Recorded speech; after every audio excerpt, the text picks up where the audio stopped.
Hi, this is Dr. Karen Wilson Starks, President and CEO of TRANSLEADERSHIP Incorporated, and also the host of the Voice of Leadership podcast. And this is day 3 on leading through crisis. In day 1, we talked about crisis as opportunity, and day 2, we talked about having compassion and empathy. Today, what I want to emphasize is the need to over communicate in the middle of crisis. And here's what I want you to think about. Your landscape is changing daily. There are constantly different updates about what the mandates are from the government and protective measures that need to be taken into account. And your business is also changing daily. So that requires more updates to the workforce. You don't want them in the dark. You don't want them guessing or moving into a state of fear.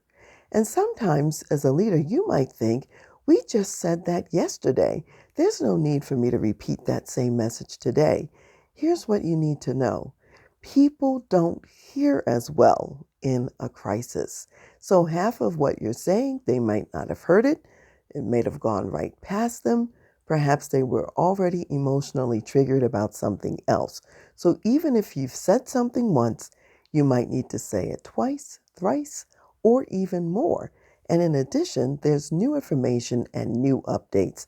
So as a leader, you want to be proactive and make sure that you are anticipating what your workforce needs to hear.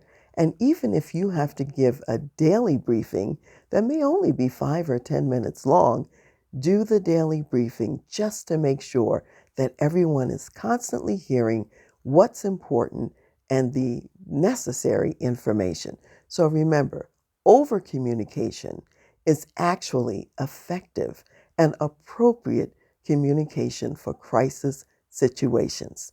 So join me for day 4 when we'll add another tip.